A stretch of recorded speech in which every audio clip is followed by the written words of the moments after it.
नमस्कार। विश्व रंग 2020 के पूर्व रंग के अंतर्गत कथा यात्रा के इस 18वें पड़ाव में मैं कुणाल सिंह आप सबका स्वागत करता हूं। आज हमारे बीच उपस्थित हैं वरिष्ठ कथाकार श्री अजीत हरसी जी। अजीत हरसी जी पहली बार हमारे साथ कथा यात्रा के साथ जुड़ रहे हैं। सर, मैं आपका भी स्वागत करता हूं।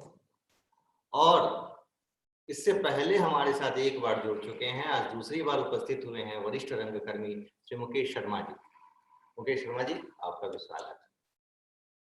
जैसा कि आप लोगों को पता है, लेकिन बार बार मैं रिपीट करता हूं, हमारे रोज नए श्रोता जुड़ते जाते हैं, उनको अपडेट करने के लिए कि पिछले विश्व रंग में हमने कथा देश नाम से एक कथा कोश का लोकार्पण किया था, जिसका 18 खंड थे। यानी पहली कहानी से लेकर अद्यतन कहानी तक के प्रतिनिधि रचनाकारों की प्रतिनिधि कहानियों का यह दस्तावेजीकरण था।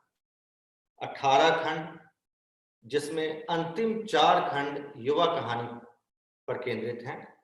आज इस बार विश्व रंग के हर कथा यात्रा के हर एपिसोड में हम कथा देश के एक एक खंड पर क्रमशः चर्चा करते आ रहे हैं। आज इसी क्रम में हम कथा देश के 16वें खंड पर चर्चा करेंगे। कथा यात्रा कुल 20 पड़ाव होने हैं, आज 18वां है, 2 और बचे हैं। 16वें में इसका एक कवर मैं आप लोगों को दिखाता हूं। कवर पर युवा पीढ़ी के प्रतिनिधि रचनाकार पंकज मित्र जी की तस्वीर है और इस खंड में जो मुख्य रचनाकार शामिल किए गए हैं, कुल 30 कहानियां हैं। उनमें वनमाली कथा युवा कथा सम्मान से सम्मानित गौरव सोलंकी, चंदन पांडे, जमुना बिनी, जयश्री रॉय, जीवी रत्नाकर, जुबेदा हाशिम मुल्ला, ज्योति चावला, टीएस लक्ष्मी, तरुण भटनागर, तस्नीम खान, दीपक श्रीवास्तव, दीर्घ नारायण, नरसिंह राव कल्याणी, नवनीत नीरव, निर्मला बुराड़िया, नीलाक्षी सिंह, पंकज मित्र, पंकज सुबीर, पंकुरी सिन्हा, पराग कुमार मांडले, पूजा अनिल, प्रज्ञा, प्रत्यक्षा, प्रदीप जिलवाने, प्रभात रंजन, प्रवीण कुमार, प्रियदर्शन, बसंत त्रिपाठी, विनोद रिंगानिया, भूमिका द्विवेदी की कहानियां यहाँ संकलित की गई हैं। इसके अलावा 5 आलेखों का सम्मेलन इस खंड में है। रोहिणी अग्रवाल, वैभव सिंह, बसंत त्रिपाठी, मनोज कुमार पांडे, जितेंद्र गुप्ता। इन 30 कहानियों पर, जैसा कि हमारी संकल्पना है, 30 कहानियों पर 30 टिप्पणियों का भी सम्मेलन इस खंड में किया गया है। इनमें से प्रत्येक कथा यात्रा के प्रत्येक एपिसोड में हम किसी एक कहानी का पाठ करवाते हैं और उस कहानी के बहाने उस खंड पर और उस युग विशेष पर चर्चा करते हैं। इसी क्रम में आज चंदन पांडे की कहानी का पाठ वरिष्ठ रंगकर्मी मुकेश जी करेंगे। जमीन अपनी तो थी, हंस में प्रकाशित हुई थी यह कहानी। चंदन पांडे युवा कहानी के एक जाना माना नाम है। 2004 के वागर्थ के नवलेखन अंक में इनकी पहली कहानी प्रकाशित हुई थी रविंद्र कालिया के संपादन। नई सदी में कथाकारों, हम सब जानते हैं, नई सदी में कथाकारों की एक तरह से फौज निर्मित हुई थी रविंद्र कालिया जी के संपादन में, जिनमें चंदन पांडे उस फौज का अगर चेहरा माना जाए किसी को, तो चंदन पांडे को एक प्रतिनिधि रचनाकार के रूप में देखा जा सकता है। मुझे याद है, मेरा ये सौभाग्य था कि उस पत्रिका के संपादन से भी मैं जुड़ा हुआ था, कालिया जी का सहायक था मैं। तो जब चंदन की कहानी आई थी प्रकाशनार्थ और मैंने कालिया जी को सूचित किया था कि ये कहानी आई है, बहुत अच्छी कहानी है, इसे हमें शामिल करना चाहिए। उस खंड के लिए संजीव जी अतिथि संपादन कर रहे थे और संजीव जी उस कहानी को शामिल तो करना चाहते थे, लेकिन एक शर्त पर। उनका यह कहना था कि कहानी का शीर्षक बदला जाए, परिंदगी है कि नाकामयाब है। कहानी का शीर्षक यही था और संजीव जी उस कहानी का शीर्षक देना चाहते थे चौखट का दिया। जाहिर सी बात है, शीर्षक की ही बात करें तो इसमें एक ड्राफ्टिक चेंज नजर आता है। चौखट का दिया से लेकर परिंदगी है कि नाकामयाब है तक संजीव जी को कालिया जी, ममता जी और मैं नहीं समझा पाए। तो अंततः हमने चंदन पांडे को फोन किया और कहा कि तुम्हारी कहानी हम छापना चाहेंगे, प्रमुखता से छापना चाहेंगे, शर्त हमारी ये है कि चौखट का दिया के नाम से छापना चाहेंगे। चंदन पांडे ने नमस्ते वगैरह तो बाद में किया, छूटते ही कहा कि तब मत छापिए।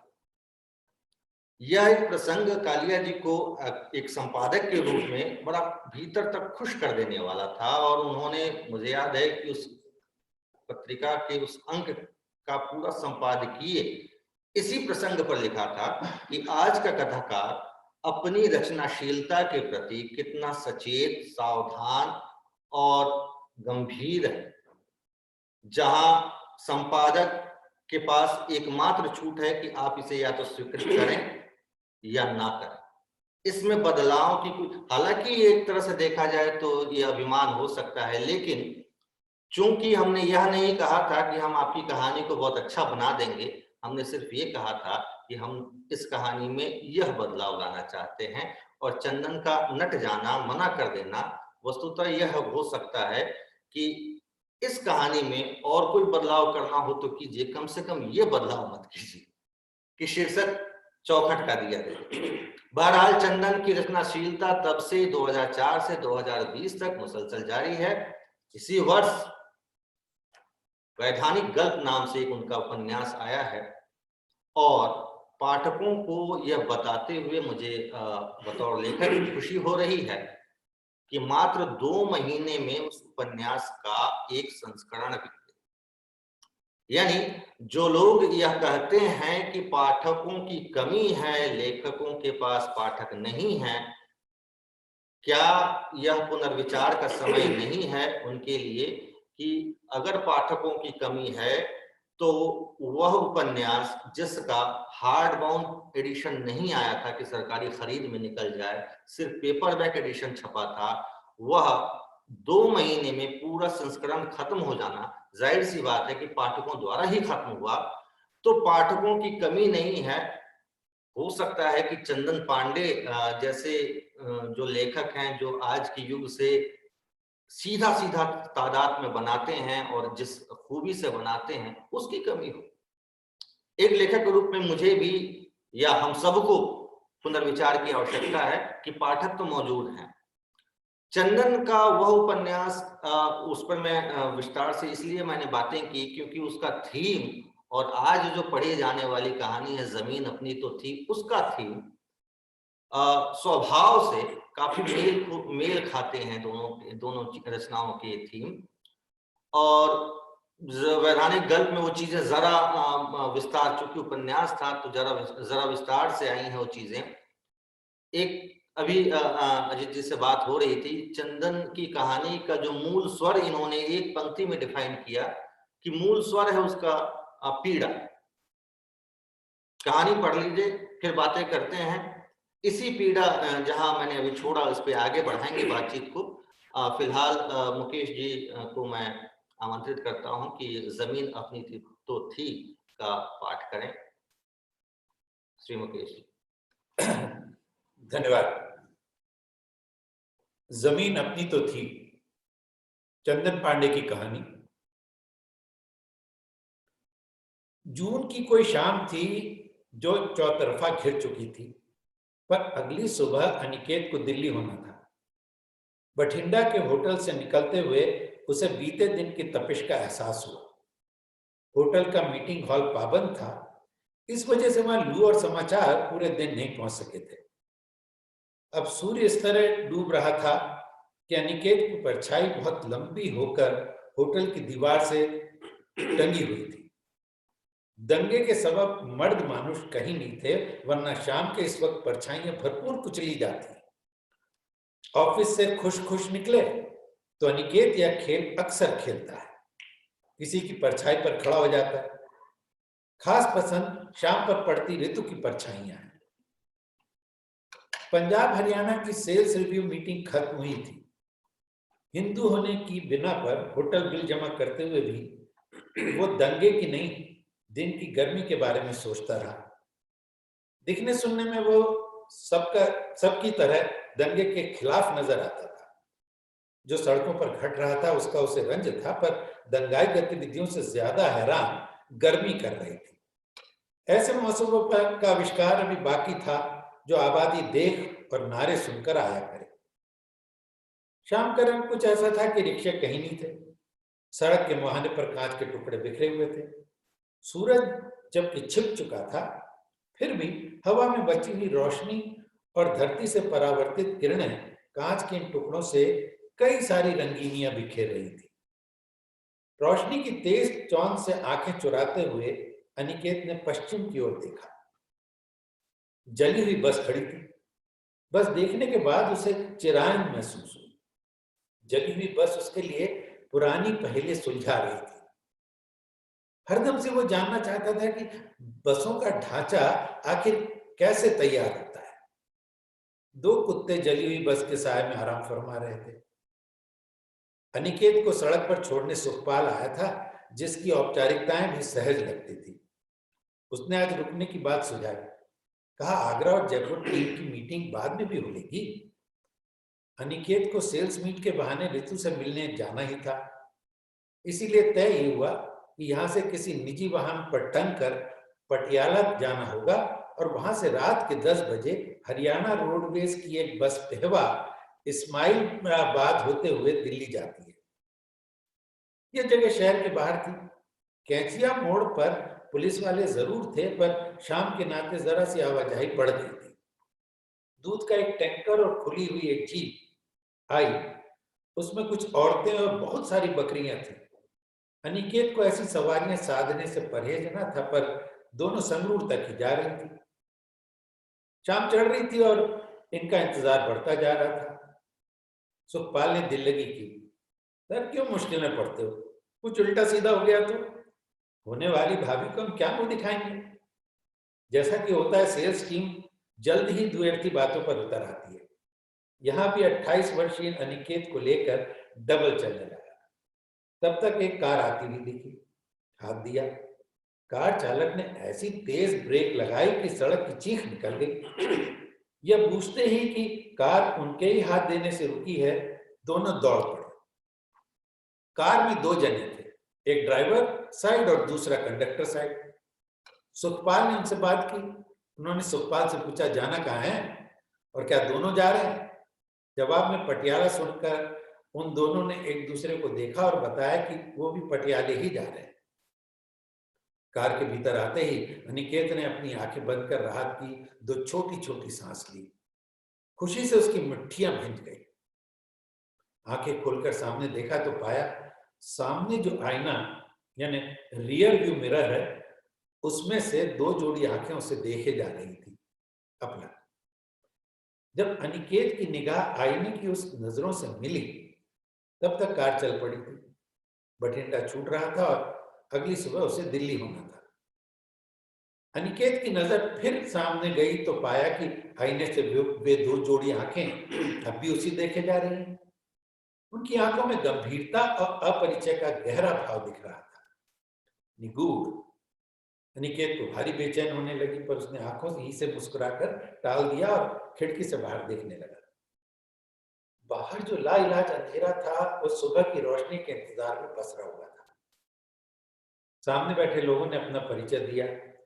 जी, मुझे लकी कह सकते हैं, और इसे कार चला रहे शख्स की ओर इशारा कर मेजर कहा जाता है। और सर, आपका परिचय? अनिकेत ने कहा, अनिकेत दीक्षित, रहने वाला गांव बौली, जिला देवरिया का, रहता चंडीगढ़ में। लकी ने पूछा, काम क्या करते हैं? ये लैपटॉप है? अनिकेत, जी हाँ, साथ में इंटरनेट भी। लकी, तब तो फोन भी होगा? अनिकेत, वो भी है। लकी ने, काम नहीं बताया आपने? सवाल अनिकेत को खटका, पर उसने जवाब में अपनी कंपनी का नाम बताया और अपना पद भी, जो हर 6-7 महीने में तबादलों के साथ बदलता रहता था। मेजर बोला, सर आपका पहचान पत्र भी होगा? अनिकेत ने कहा, हाँ, कई सारे हैं। मेजर बोला, सर बुरा ना माने तो आपका पहचान पत्र देख सकता हूँ? अनिकेत भला क्यों बुरा मानता? कार चल रही थी। सड़क पर शाम की गर्म हवा के बाद अब वातानुकूल से अनिकेत सुस्त हो रहा था। कार्ड निकाल ही रहा था कि उसका फोन बजा। सुखपाल था। कह रहा था, दिल्ली पहुंचकर खबर खबर कर देना बॉस। अनिकेत ने हंसी में लपेट कर कहा, पहले दिल्ली पहुंचने तो दो। फोन से ध्यान हटा तो पाया कि लकी उसकी ओर देख रहा है। अनिकेत ने विजिटिंग कार्ड थमा दिया। कार्ड निरखते हुए लकी ने पूछा, सर आप दिल्ली जा रहे हैं? अनिकेत ने कहा, जी। लकी अनिकेत को प्रश्नवाची निगाह से देखते हुए कहा, बोला, पर आपने तो हमें पटियाला बताया था। अनिकेत ने कहा, मतलब? लकी, अरे मतलब तो आप मुझे बताएंगे। अनिकेत अचंभे में पड़ गया। हंसने की अधूरी कोशिश करते हुए बताया, दरअसल पटियाला से दिल्ली के लिए रात के 11 बजे की बस है। दंगे के कारण बठिंडा में कर्फ्यू था और वहां से बस सेवा ठप थी। लेकिन सर, इसमें हंसने की बात कहाँ थी? आप हमारी गाड़ी में बैठे, हम पर ही हंसेंगे? अगर आपको दिल्ली जाना था तो हमें पूरी बात बतानी थी। अनिकेत परेशान होते हुए, जी। लकी, जी क्या? बताना चाहिए था या नहीं? अनिकेत, हाँ। लकी, तो बताया क्यों नहीं? अनिकेत, भाई हमें लगा पटियाला बताने से काम हो जाएगा। लकी ने कहा, काम? कौन सा काम? आप हैं कौन? हाँ? और ये काम? दिल्ली, झूठ। ये सब क्या लगा रखा है आपने? हाँ मिस्टर अनिकेत, ये क्या लगा रखा है? ये आपका वास्तविक नाम है या नहीं? अनिकेत संभाल कर बोलते हुए, आप मेरा कार्ड देख लीजिए। अनिकेत हंसते हुए बोला, आप तो पुलिस वालों से हरकत करने लगे। हाँ? फोन फिर बजने लगा। बॉस थे। यस सर, कल पहुंच रहा हूं। हाँ हाँ हाँ, एक कमरा मेरी खातिर बुक करा दीजिए। रात के 2-2:30 बज ही जाएंगे। जी हाँ, thank you sir, thank you. Phone से ध्यान हटा तो पाया कि लकी की गर्दन उसकी तरफ घूमी हुई है। अनिकेत ने आंखों से पूछा, क्या? लकी बोला, सर एक बात कहूं, क्या आप सिस्टम में यकीन नहीं रखते? आप हमारे आगे फोन को तरजीह देते हैं। ये हमारा अपमान नहीं? हाँ? या आपको नाफरमानी की आदत है? आप मुझे अपना पहचान पत्र नहीं देंगे? अनिकेत बोला, अभी मैंने आपका विजिटिंग कार्ड दिया था। लकी, कब? कब दिया साहब? इसके माने तो ये हुए कि मैं झूठ बोल रहा हूं। मेजर, क्या मैं झूठ बोल रहा हूं? अनिकेत ने उसे दोबारा अपना कार्ड देता है और जाने क्यों उसके मन में ख्याल आता है कि रितु से बात ही की जानी चाहिए। बेबात की उसकी नाराजगी अलग है और मुश्किल का सबब है। लकी कार के भीतर बल्ब जलाता है पर उसकी हरकतों से अनिकेत समझता है कि उसे कुछ भी साफ दिखाई नहीं दे रहा। लकी खिड़की का शीशा नीचे करता है। कहता है, मुझे रोशनी के बजाय अंधेरे में पढ़ना आसान लगता है। पर उसके हाथ से कार्ड छूट जाता है। लकी अपना हाथ अनिकेत की तरफ बढ़ा देता है। अनिकेत दिग्भ्रम की हालत में उस चौड़ी हथेली पर तीसरा कार्ड ले लेता है। लकी बोला, मेजर ये कार्ड बिजनेस कार्ड है, यह तो कहीं भी छप सकता है। अनिकेत साहब, अगर यही आपका नाम है तो हमें क्षमा करिए, पर क्या आप हमें कोई ऐसा पहचान पत्र नहीं दिखा पाए जो सरकार की ओर से दिया हुआ हो? सरकार पर आपको यकीन तो होगा। हाँ, हमें है। अनिकेत की थकी समझ दगा दे रही थी। ये क्या हो रहा है? वो लकी से कहता, आप मुझ पर भरोसा रखें। लकी बोला, भरोसा? उसे ही कायम रखने के लिए तो हम आपका कार्ड मांग रहे हैं वीर जी। क्या आपको हम पर भरोसा नहीं? देखने में आप हिंदू ही जान पड़ते हैं, पर ये शर्तिया साबित हो जाए तो सफर सुहाना रहेगा, है ना? और हाँ, जहां तक भरोसे का सवाल है, आपके लंबे जीवन की कामना करते हुए मैं आपको मूल मंत्र देता हूं। भरोसा सिर्फ प्रेम में ही नहीं, व्यवसाय में भी घातक होता है। अनिकेत को जवाब दिए बिना अपना ड्राइविंग लाइसेंस निकालकर दे देता है। हैंड ब्रेक के पास जो चबूतरे नुमा जगह है, वहां कांच के 2 ग्लास, रेड वाइन की बोतल और चिप्स का पैकेट रखा हुआ है। अनिकेत के डीएल को अपनी जेब के हवाले करते हुए लकी तीसरा ग्लास निकालता है। क्या लेंगे अनिकेत साहब? वाइन, विस्की या दम? दम के लिए लकी उसे चिलम दिखाता है जो सामने रखी हुई है, बुझी हुई। अनिकेत इनकार करता है। वो जिद करते हैं। अनिकेत दूनी जिद से मना करता है। मैं दरअसल पीता ही नहीं हूं। इस पर लकी ग्लास पीछे खींच लेता है। सामने के आईने से अनिकेत को देखते हुए पूछता है, अच्छा अनिकेत साहब, अगर यही आपका नाम है तो क्योंकि अभी तक आप साबित नहीं कर पाए? व्यवस्था में आपका कितना यकीन है? अनिकेत को इस नामाकूल प्रश्न का जवाब नहीं जचता। वजह कि सीधे सीधे वो किसी व्यवस्था में यकीन नहीं रखता है। जो है वो इतना बुरा है कि यकीन संभव नहीं है, गुजर भर हो रही है। और जो नहीं है उसमें यकीन क्या, वो तो है ही नहीं, और उसके स्वप्न मात्र दिखते हैं। लकी पहली बार इससे कड़ाई से पेश आते हुए पूछता है, देश में यकीन तो होगा बिरादर? अनिकेत को इस प्रश्न का जवाब नहीं सूझता। छोटी सी हुंकारी से काम चल सकता है। अनिकेत, हाँ। लकी, वाह रे खिलाड़ी, देश में यकीन है और हमारी व्यवस्था में नहीं है। लकी वाचाल मशीन में तब्दील होता जा रहा था। हमारा सिस्टम देखिए, हमने आपको टॉप क्लास गाड़ी मुहैया कराई, एयर कंडीशन, महंगी शराब जो आप पी नहीं रहे। अब आप ये ना कहना कि इसे पीना आपके बूते में नहीं है। ये कहना दरअसल हमारा अपमान है और इस देश की शिक्षा व्यवस्था का भी। अनिकेत की समझ खुल नहीं पा रही थी और उसने मान लिया कि शराब ने उसका सर पकड़ लिया है। उसने अपनी आवाज नीचे की। लकी जी, बुरा ना माने तो एक बात कहूं, आपका सवाल 21 आने सही है, पर क्या हम थोड़ी देर बाद इस विषय पर बात करें? लकी बोला, शौक से मिस्टर। अगले 10 मिनट फैसला पूर्ण बीते। लकी ने एक पंजाबी गाना बजा दिया। एक खबर सुनी है, वो सच्ची है या झूठी, पा के यारा दी झांचरा, गहरा दी डेरे नच्ची। अनिकेत को लगा कि कोई सुनसान है जो बज रहा है। उनके बीच जो ये तनाव बनाया था, उस पर स्टीरियो की आवाज लोरी नुमा लगी थी। इस बीच अनिकेत के 2 फोन आए। पहला फोन माँ का था। उसने कहा, मैं थोड़ी देर में आता हूँ, थोड़ी देर में लगाता हूँ। हुआ यह कि अनिकेत के फोन बजते ही लकी ने स्टीरियो की आवाज तेज कर दी थी, बहुत तेज, जैसे शादियों के फूहड़ उत्सवों में होता है ना। लकी ने अनिकेत के फोन रखते ही आवाज मध्यम कर दिया और ऊपर लगे आईने के रास्ते अनिकेत की तरफ एक तिरछी मुस्कान उछाली। अगला फोन बॉस का था। लकी ने आवाज फिर ऊंची कर दी। इस बार अनिकेत से रहा नहीं गया। जब तक वो आवाज कम करने की दुहाई देता, फोन कट चुका था।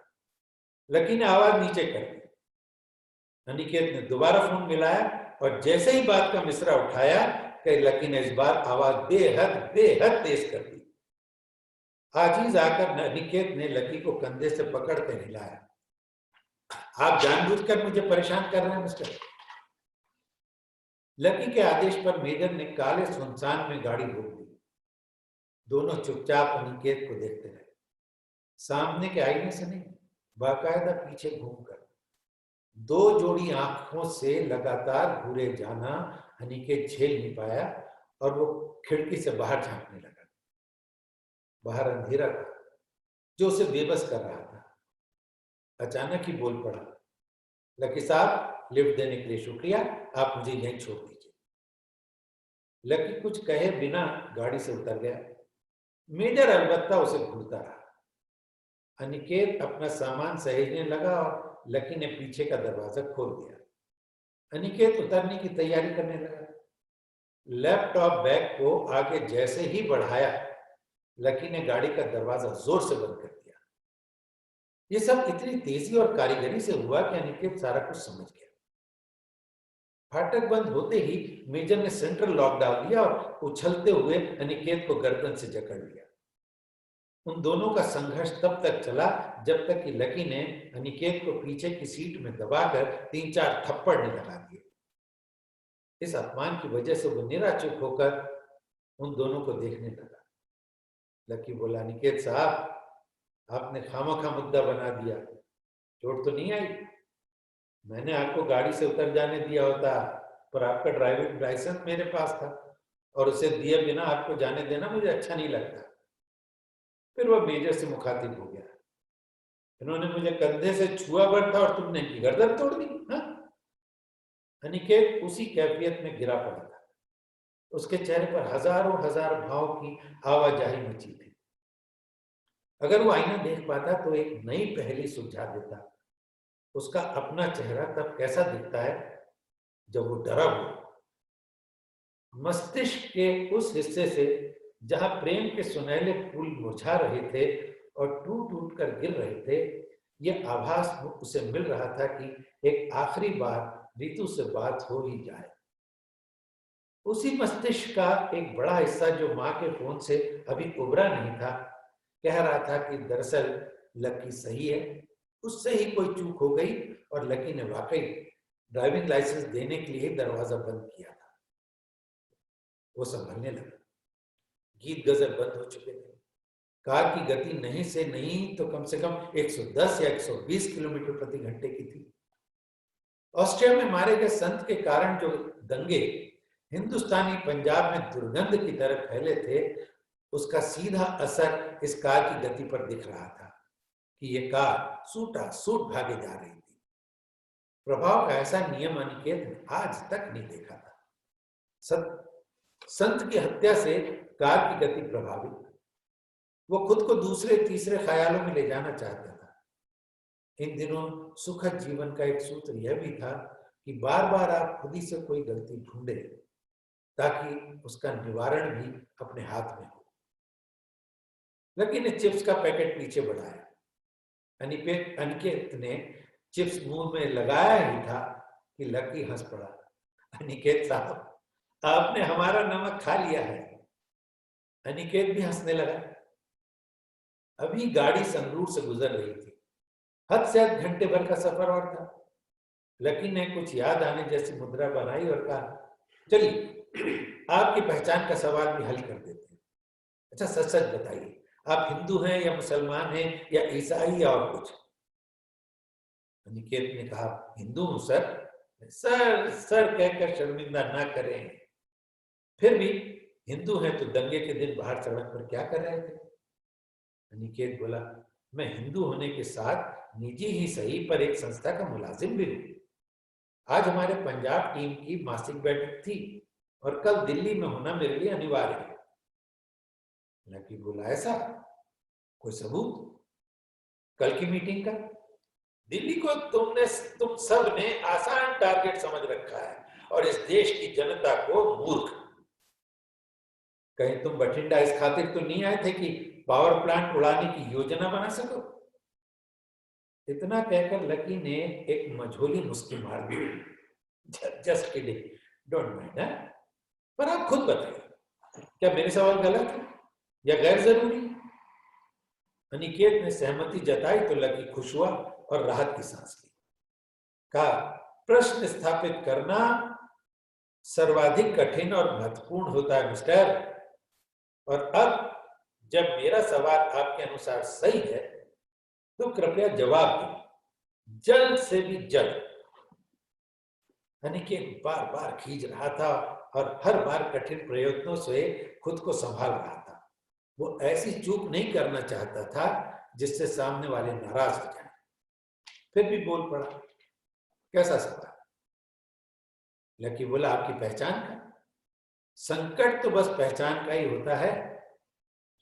अनिकेत ने कहा, आपके पास मेरा ड्राइविंग लाइसेंस है, आप जा सकते हैं। लकी ने कहा, पहचान की खातिर आपके पास और क्या है?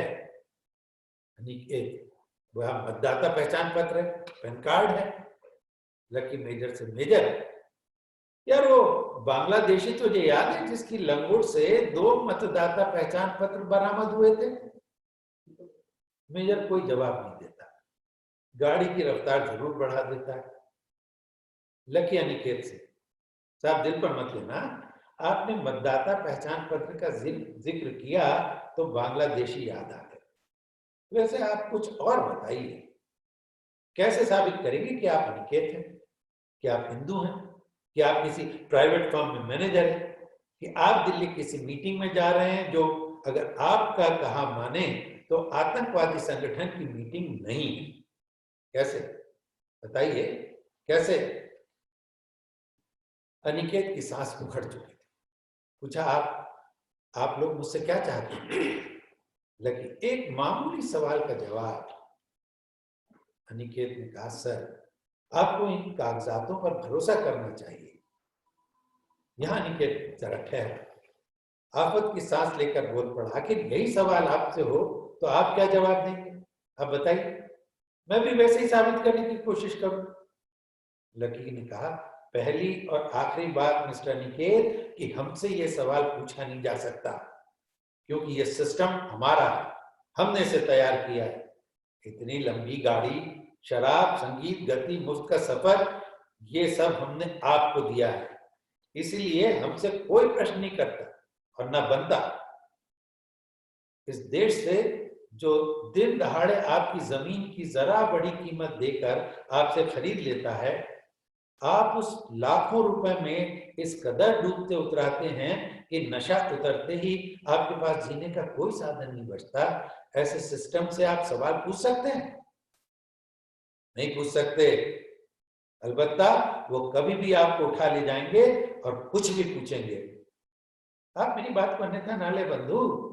गाड़ी के बाहर जो तंत्र है वो सब चाहे तब, वो जब चाहे तब आपसे वो सब कहलवा सकता है जो वो चाहता है, जबकि हम तो इसके उलट सारा जवाब आप पर छोड़े हुए हैं। निकेत को इसकी समझदारी भली लगी। उसे लगा कि बात बन सकती है। आखिरी कोशिश में कहा, मैं निकेत हूं, मैं 28 साल का हूं और मैं झूठ नहीं बोलता। मेरे पास सारे कागजात हैं जिसे हमारा देश पहचान पत्र के तौर पर स्वीकार करता है। आप मेरे घर, मेरी माँ, मेरे बच्चों के साथ बात कर लें। लकी बोला, पत्नी, बच्चे? अनिकेत, शादी नहीं हुई? लकी, प्रेमिका? अनिकेत, हाँ है। लकी, सुंदर है? अनिकेत ने इस शब्द को ऐसे ही लिया जैसे वो किसी गाली को लेता और कुछ भी कहने से खुद को रोक लिया। लकी फिर बोला, फिर आपकी प्रेमिका से ही बात होगी? क्यों मेजर? मेजर बोला, DL, electoral card, PAN card. Lucky, ठीक, पहले उसे ही जांच लेते हैं। लकी अपनी चौड़ी हथेली पसार देता है जिस पर अनिकेत एक एक कर सारे पहचान पत्र रख देता है। लकी उन्हें तौलने के अंदाज में उछालता है, फिर हंसकर कहता है, आपकी पहचान का वजन कम है, सारे विजिटिंग कार्ड रख दे। अनिकेत चकित होते हुए सारे विजिटिंग कार्ड रख देता है। उसे तौलने के अंदाज को दोहराते हुए वो बाएं हाथ से खिड़की का शीशा नीचे करने लगता है और फिर कार्ड्स को बाएं हाथ में लेकर देखता है और सारे कार्ड्स खिड़की से बाहर उछाल देता है। ये सब अनिकेत के सामने हो रहा है। खिड़की का शीशा उतारते हुए देखकर भी वो समझ गया था कि पर कुछ कह नहीं पाया। पर जैसे ही उसने कार्ड फेंकने का यह दुर्भाग्यपूर्ण दृश्य देखा, लगभग उछलते हुए पीछे से उसने लकी की गर्दन पकड़ ली। उसका हाथ लकी की गर्दन पर कसता जा रहा था, पर भूल गया कि वे दो थे। मेजर ने गाड़ी को अपना जूता निकाला और उससे अनिकेत के सर पर मारने लगा।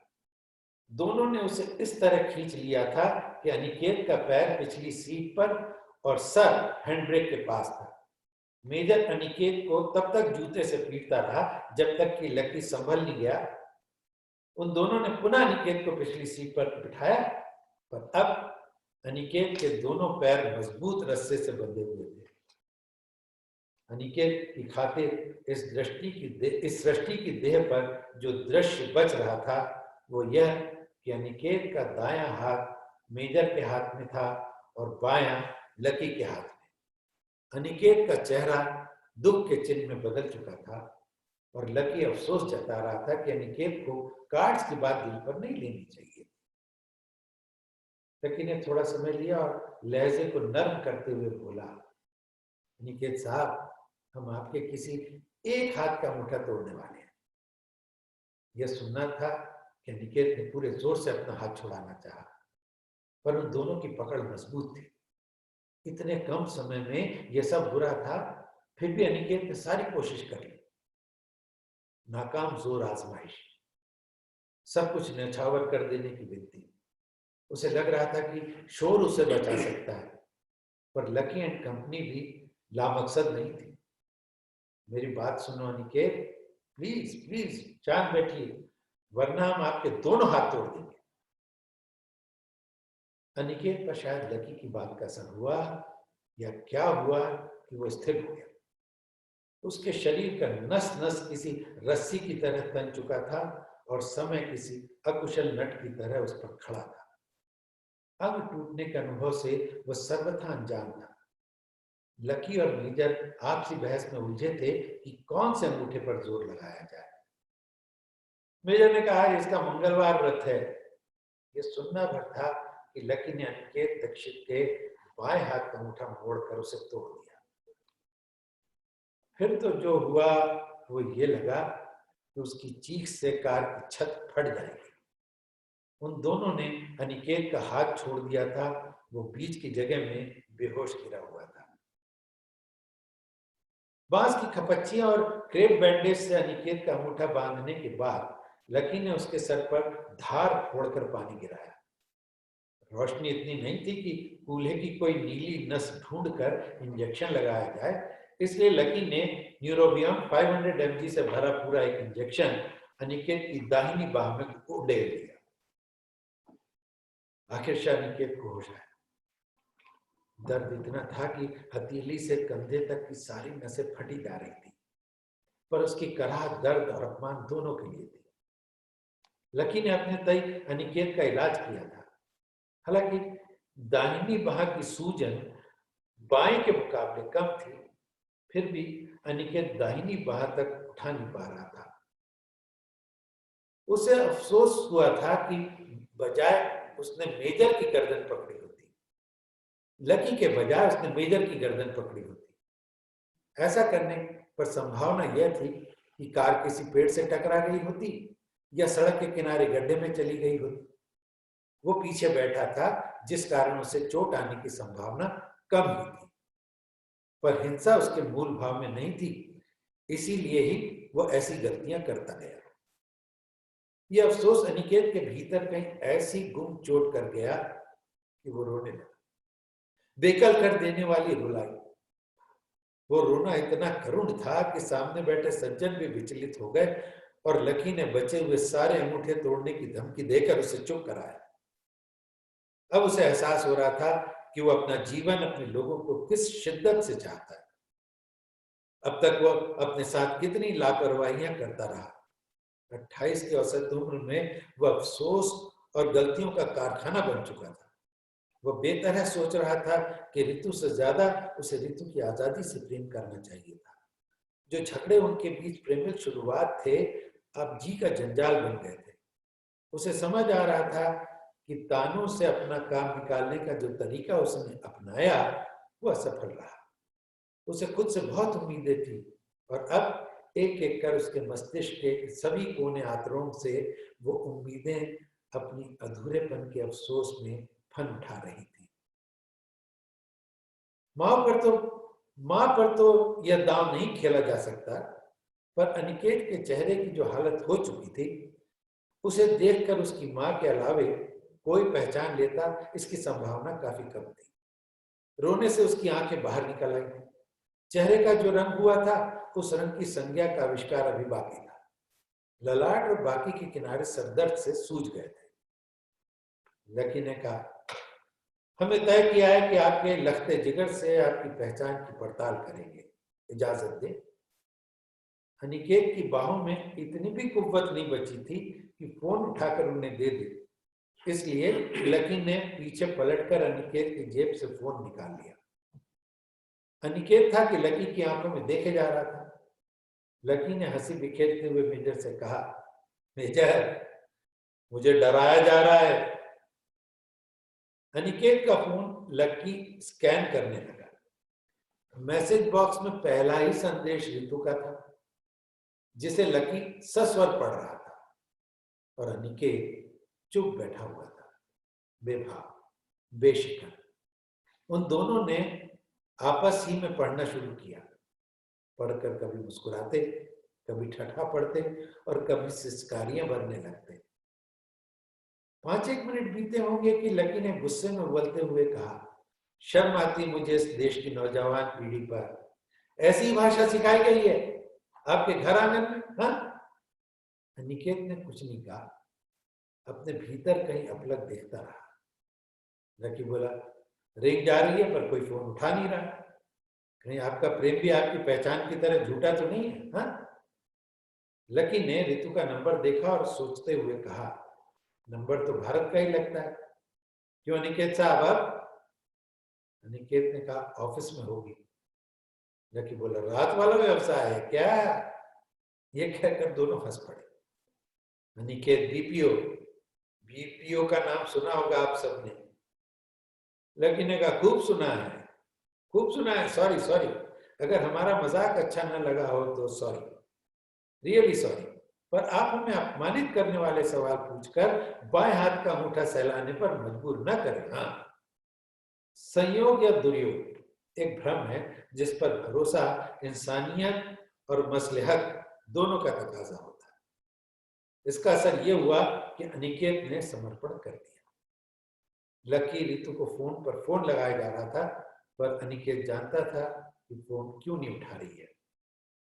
2 दिन पहले किसी मामूली बात पर इनके बीच झगड़ा हुआ था, पर कोई अजनबी अगर प्रेम के होने या न होने का सवाल पूछे तो उसे यह भर बताया जा सकता है, प्रेम है या नहीं। प्रेमिका से झगड़ने की बात बताने का चलन नहीं है, पर अब होना यह था कि लकी और मेजर यही मामूली सवाल उसकी पहचान के संदेह के घेरे में लपेट कर पूछने वाले थे। यह अनिकेत ने गलती की और खुद ही अपने प्रेम की मुश्किल बढ़ा दी। लकी, और कितने झूठ बोलोगे भाई? तब तक अनिकेत की नजर बाहर गई और सड़क की ओर देखते हुए बेसाख्ता बोल पड़ा, ये लुधियाना है। मेजर ने कहा, हाँ है तो लुधियाना, आप सो चुके थे इसलिए मैं रास्ता बताने वाला कोई नहीं था। अरे सोचा कि आपको पुलिस के हवाले भी करते चले। निकेत, आप लोग ये सब क्यों कर रहे हैं? हालांकि इतना बार कहने में अनिकेत को अच्छी मशक्कत करनी पड़ रही थी। हालात के आगे समर्पण कर देने के बाद अनिकेत का मन मस्तिष्क अलबत्ता खूब खूब पीछे जा रहा था। वो पंजाब के सारे शहर कस्बे पहचानने लगा था। कई रातें तो उसने पंजाब के गांव में ही निकाल दी थी। किसी ने पहचान की खातिर आज तक उससे कुछ नहीं पूछा था। पाश, बीबी नूरा, शिव कुमार बटालवी, सुरजीत पातर, गुरदयाल सिंह के गांव में गया था। पंजाब के धनी लोक संगीत में अनिकेत की रुचि गहरी थी और इन दिनों बीबी नूरा के पोते दिलबहार से उसकी अच्छी छन रही थी। दिलबहार जब भी मिले बीबी नूरा का गाया वो गीत जरूर सुनाता था, कुल्ली राह विच पाई असा तेरे कि औंदा जांदा तक कदी रवे हो। ये दोनों एक बैंड स्थापित करने की बात बना चुके थे जो सिर्फ तफरीह नहीं थी। गाड़ी स्टेट बैंक एटीएम के पास होगी। लकी ने कहा, अनिकेत साहब पेट्रोल। अनिकेत, मतलब? मेजर ने कहा, कितने क्रेडिट कार्ड्स हैं आपके पास? अनिकेत चुप रहता है। लकी और मेजर सामने के आईने में उसे देख रहे। इस बीच उन्हें जैसे कुछ याद आया। मेजर बोला, गाड़ी के कागज कहाँ हैं? लकी ने कहा, दराज में। मेजर ने कहा, देखो है भी या नहीं। लकी सामने की दराज खोल कागज ढूंढने के क्रम में सारा सामान बाहर निकाल कर रख रहा है। सबसे पहले उसने बड़े फाल का चाकू निकाला है। मेजर ने कहा, अनिकेत भाई, कितने क्रेडिट कार्ड्स हैं आपके पास? लकी चाकू के बाद 2 हाथ लंबी रस्सी निकालता है, फिर कुछ एक कागज और अंत में एक रिवॉल्वर निकालता है जो शायद देसी कट्टा है। कुछ देर की खामोशी और लकी के आगे से उठकर पीछे आ जाता है। सवाल अभी वही है, पर अब लकी अनिकेत के बाएं कंधे पर हाथ रखता है। उसका हाथ नीचे फिसलने लगता है। अनिकेत बोल पड़ता है, ए मेजर, और डेबिट कार्ड्स? मेजर के इस प्रश्न और लकी की अगली हरकत के बीच खतरनाक लय सधी हुई थी। मेजर के सवाल पर लकी का हाथ अनिकेत की बाहों पर धीमी रफ्तार से फिसलते हुए उसकी कोहनी तक आ चुका था। पर इस सवाल के बाद लकी ने फिसलने की गति इतनी तेज कर दी थी कि अनिकेत को जैसे कोई दौरा पड़ गया हो। वो बोले जा रहा था, दो है, दो है, दो एटीएम है, मुझे माफ कर दीजिए, दो है, दो है, बस दो, प्लीज प्लीज लीव मी, दो है, दो। उसकी सांस थी कि बस आ रही थी, अंदर जा नहीं पा रही थी। इस वजह से वो लुढ़क गया था। जब उसकी बची खुशी सांस थमी, तब उसने महसूस किया कि लकी का हाथ उसके बाएं हाथ की कलाई और अंगूठे के बीच कहीं किसी रेल की तरह ठहरा हुआ है। लकी अपना हाथ बढ़ाकर अनिकेत के जीन्स से उसका वॉलेट निकाल लेता है। 3000 के करीब नगद है, 2 एटीएम कार्ड, 1 क्रेडिट कार्ड, कई सारे विजिटिंग कार्ड्स और एक बहुत छोटा रुद्राक्ष है। लकी ने कहा, इसका इस्तेमाल कैसे होगा?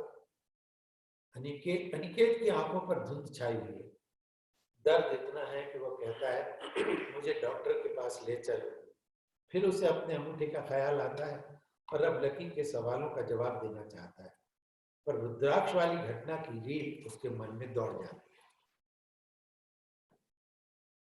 अनिकेत को कंपनी ने पहली बार गाड़ी दी है और उसे सबसे पहले रितु को दिखाने दिल्ली आया हुआ है। रितु अपना लवली कमेंट पेश करती है, जब तुम मैनेजर की तरह बन सवर के आते हो तो जरा भी अच्छे नहीं लगते। अनिकेत, ओके मेरी माँ, पर अभी गाड़ी देखो, टोयोटा इनोवा 2009 मॉडल। रितु, हाँ, वो तुम्हारी ग्रीन टी शर्ट क्या हुई, हाँ? और क्लीन शेव होकर क्यों आए हो? अनिकेत बोला, यार अभी सिर्फ गाड़ी की बात। रितु, हाँ, तुम्हारी पुरानी साइकिल से जरा ही अच्छी है। और दोनों हंसते हैं। रितु खूब हंसती है, कहती है, मैं भी अब कार चलाना सीख रही हूँ। रितु के घर से थोड़ी दूर आगे सिग्नल गहरा लाल हुआ है। एक फकीर गाड़ी की खिड़की पर दस्तक देता है। रितु अपनी सहजता के अतिरेक में ऐसे सभी लोगों को भिखमंगे की श्रेणी में रखती है और अक्सर भीख देती है, पर उनकी उम्र तथा शरीर की बनावट के अनुसार उन्हें काम बताने लगती है। कभी कभी भिखमंगे से नाराज हो जाता है।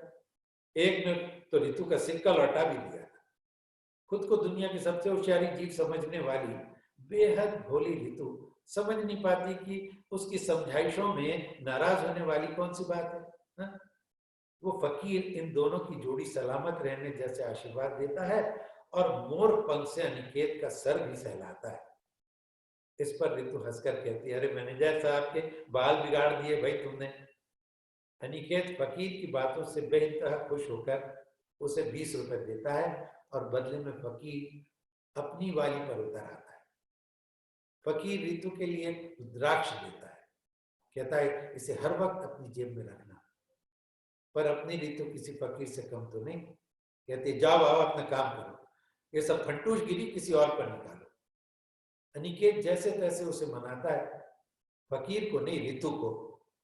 वही रुद्राक्ष यहाँ उसे कार में दिख रहा है। रितु ने जिसे रखने से मना कर दिया था। मेजर, एटीएम का पिन नंबर? अनिकेत, 28831। लकी पूछता है, किसका? अनिकेत, दोनों का। हैरान मेजर एटीएम कार्ड लेकर नीचे उतर जाता है। अनिकेत इस कदर बिखर चुका है कि किसी ख्याल के लिए भी वो खुद को एकाग्र नहीं कर पा रहा है। उसे भी लकी के अकेले होने का एहसास होता है और वो आखिरी कोशिश करता है। उसकी आवाज टूट रही है, शब्द बिखर बिखर जा रहे हैं। एक शब्द टूटकर 2 हो जा रहे हैं और शब्द का पूरा हिस्सा दूसरे शब्द में मिल रहा है। नया शब्द बनता है जिसका कोई अर्थ नहीं, पर अपने तय उसकी यह आखिरी कोशिश है। आप लोग ऐसा क्यों कर रहे हैं? मुझे डॉक्टर के पास ले चलो। लकी अनिकेत की ओर देखता है, कहता है, हम सब यह क्यों कर रहे हैं? ये कौन सा सवाल आप बांधे हुए हो भाई? हाँ, कोई ना कोई कारण तो होगा ही। हो सकता है हम अस्पताल से भाग कर आए, क्योंकि जब हमें वहां ले जाया गया तब आपके जैसे हाड़ मांस के पुतलों से खूब मिन्नतें की हों। यहां तक अनिकेत को लगने लगा कि वो विक्षिप्तों के बीच फंस गया है। तब तक लकी ने दूसरी कहानी शुरू कर दी। हो सकता है हमें पैसे चाहिए, जैसे हमारी बीमार माँ हो, उसे दवा दारू देनी हो, या हो सकता है हमारे भीतर क्रोध बहुत हो, जो कि आप देख रहे हैं। हो यह भी सकता है जब सरकार ने आपसे कहा हो कि उन्होंने हमें डराए धमकाए बिना हमारी जमीनें खरीद ली, या यह भी कि हमने खुशी खुशी अपनी जमीनें उन्हें दे दिया हो। आज से 20 साल पहले 50 लाख रुपए जमीन के लिए मिलना आप कल्पना भी नहीं कर सकते। कईयों को लगा हो कि इतना तो वो पूरे जन्म की खेती से नहीं कमा सकते। जिन्होंने अपने खेत बेचने में देर की या नहीं बेचा, हम उन्हें अपने पास भी नहीं फटकने देते। खुद मेरी बारात हेलीकॉप्टर से गई हो, दुल्हन हेलीकॉप्टर की चमक से नीली पड़ जाए, पर इससे पहले कि हम होश में आते हम सड़क पर आ गए हो। उस आमदनी का एकमात्र सबूत ये गाड़ी हो, वरना हेलीकॉप्टर की तस्वीरें भी खो गई। बताइए, आपकी सरकार हमारे साथ बेहतर सलूक नहीं कर सकती थी क्या? निकेत, मेरी सरकार नहीं है। इस रिरियाहट पर लकी का मन हुआ कि उसका अंगूठा दबाई दिया जाए, पर तब तक मेजर आता हुआ दिखा। कार के शीशे पर कोई कीड़ा चिपका हुआ था। उसे हटाते ही लकी को बताया, स्टेट बैंक अकाउंट में 27 और आईसीआईसी में 35 है। लकी बोला, मात? अनिकेत को लगा उसके लिए आखिरी मौका है।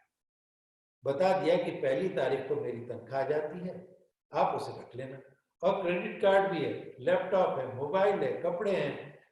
अभी मुझे मार डालो ना, ना ना ना, मुझे डॉक्टर के पास ले चलो। दोनों हंसते हैं।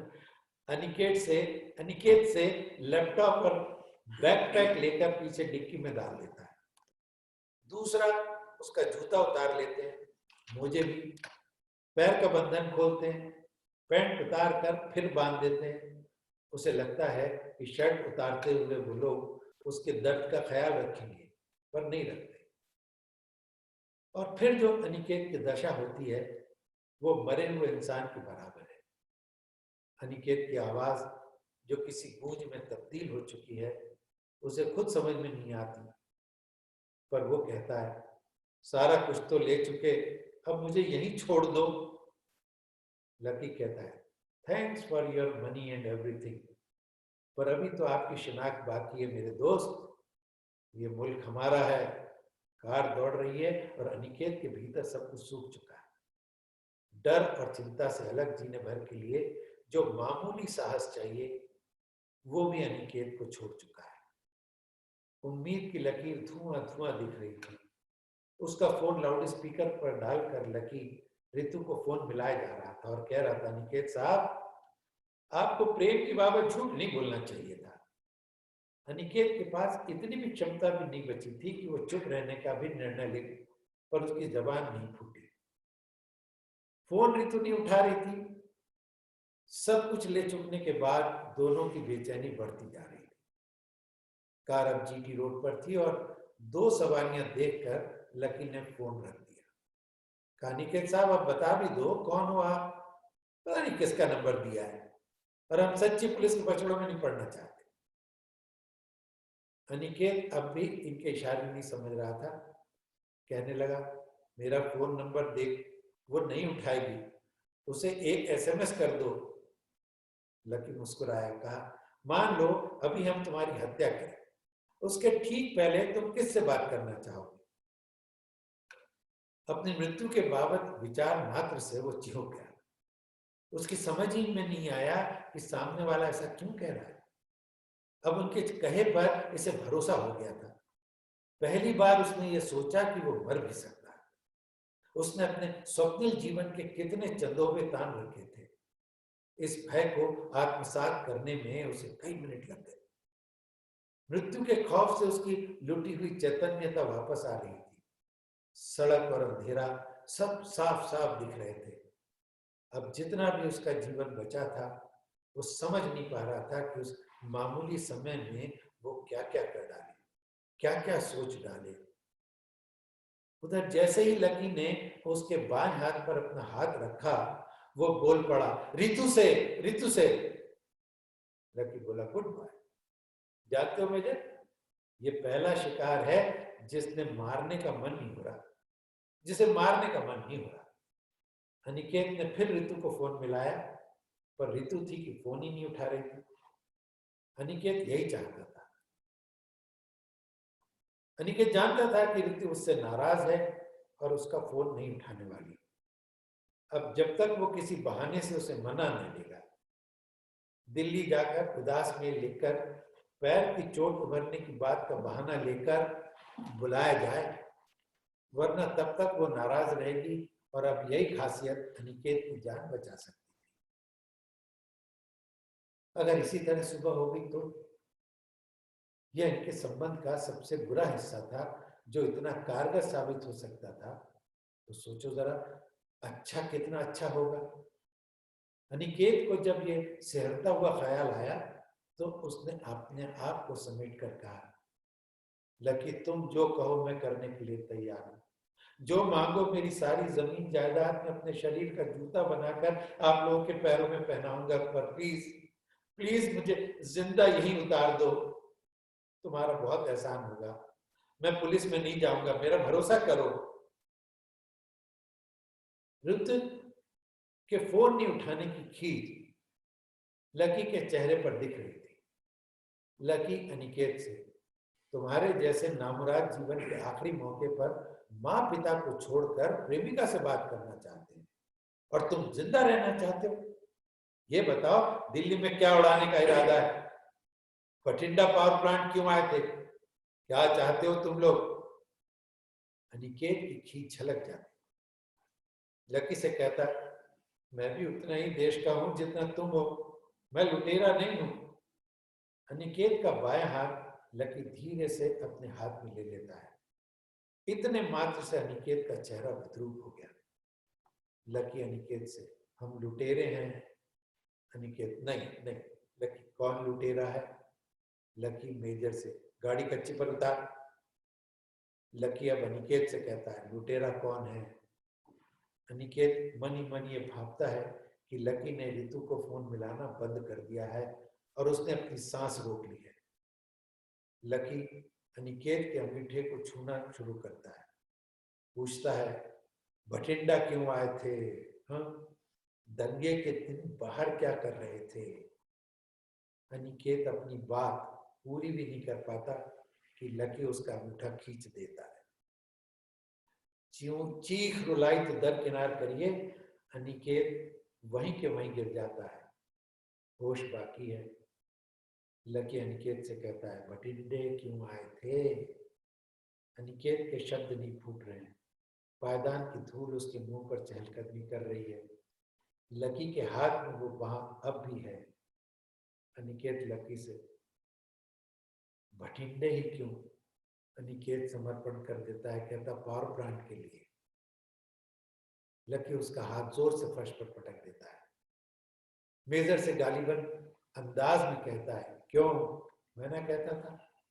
मेजर की कलाई घड़ी में मंगलवार बीत चुका है, इसलिए खुद रस्सी उठाता है। लकी गाड़ी के अंदर है और मेजर उधर का दरवाजा खोलता है जिधर अनिकेत की गर्दन पड़ी है, जबकि रितु के फोन का रिंगटोन बज रहा है। पंजाब में गन्ने की खेती कम होने तथा मेजर के गलत जगह चुनाव की वजह से लकी चिढ़ा रहता है। इसीलिए मुख्य सड़क पर आते ही वो मेजर को गालियां देने लगता है। गोविंदगढ़ मंडी तक आते आते उसकी गालियां सूख चुकी थी और नींद भी घेर घेर कर मार रही थी कि तभी एक सरदार जी दिखे। उनके साथ एक महिला थी और दोनों कार के पीछे आ रही बस को देखकर खड़े हो गए। मेजर ने रेस दबा दिया। मेजर लकी से बोला, 2 है। लकी, किराए की बात करना, मुफ्त में बैठाओगे तो नहीं आएंगे। मेजर, दिल्ली? सरदार बोला, नहीं, अंबाला। मेजर ने कहा, 40 रुपए। तब तक बस आ पहुंचती है और सरदारनी बस से चलने की जिद करती है। सरदारनी कहती है, बस छूट जाएगी। सरदार सोचता है, बस रुकते रुकते जाएगी, समय ज्यादा लग जाएगा। लकी उनके हाँ ना का मूड भांप रहा है। कहता, वो जी बस तो आपको अंबाला कैंट पर ही छोड़ देगी, हम शहर तक ले चलेंगे। सरदार सरदारनी की ओर देखकर हंसने लगता है। दरअसल अंबाला कैंट से अंबाला शहर 8 किलोमीटर दूर है। कैंट से ऑटो रिक्शा रात दिन मिलते हैं, पर रात में भी रिजर्व हो जाते हैं और मनचीती कीमत वसूलते हैं। जितना सरदार को पता है, उसके मुताबिक रात में ऑटो रिक्शा से सफर असुरक्षित है। दूसरी तरकीब यह है कि अंबाला छावनी पर बसों का इंतजार किया जाए जो शहर की तरफ ले जाए। अपने करीब के बस स्टेशन से घर के लिए रिक्शे का इंतजार लंबा हमेशा नहीं होता, पर अक्सर बहुत समय जाया करता है, क्योंकि कालका चौक से आगे बढ़ते ही आप पाएंगे कि सड़क की मरम्मत चल रही है और महीनों से चलती आ रही है। बहुत बहुत धन्यवाद मुकेश जी। एक अजीब किस्म का सन्नाटा छा जाता है इस कहानी को पढ़ते हुए। हमारे बीच जो पाठक श्रोता उपस्थित हुए हैं, उनसे तारुफ करा दूं मुकेश जी का, हालांकि इसकी कोई ज़रूरत नहीं है। पिछले 48 सालों से मुकेश जी रंगकर्म से जुड़े हुए वरिष्ठ रंगकर्मी हैं और लगभग 50 नाटकों का आपने लेखन निर्देशन किया है, जिसमें जाति पूछो साधु की, thank you mister glad, Ballabhpur की रूप कथा, खामोश अदालत जारी है इत्यादि बहुत मशहूर है। इसके अलावा आपने कई सईद मिर्जा साहब के साथ सिनेमा और टेलीविज़न के क्षेत्र में भी काम किया है। नुक्कड़ जो एक ज़माने का, हम तो खैर बच्चे थे, लेकिन नुक्कड़ के लिए नुक्कड़ों पर सन्नाटा छाते हुए हमने देखा, पवन मल्होत्रा वगैरह थे उसमें। नुक्कड़ का लेखन किया इन्होंने। और मनोरंजन, सर्कस जिसमें शाहरुख खान भी थे, और सर्कस का उम्मीद और इंतज़ार जैसी टेली सीरियल धारावाहिकों का लेखन किया। साथ ही राजू बन गए जेंटलमैन जैसी फिल्मों का भी लेखन, और बाल फिल्म छू लेंगे आकाश से भी जुड़े हुए हैं। बहुत बहुत धन्यवाद मुकेश जी प्रभावी पाठ के लिए। और इस जैसा कि हमारा प्रारूप है, प्रत्येक कहानी पर जो हमने टिप्पणी लिखवाई है किसी समकालीन आलोचक के द्वारा, उसका भी हम पाठ करते हैं। चंदन पांडे की इस कहानी जमीन अपनी तो थी पर समकालीन कथा क्षेत्र के भी महत्वपूर्ण हस्ताक्षर श्री भालचंद जोशी जी ने टिप्पणी लिखी है।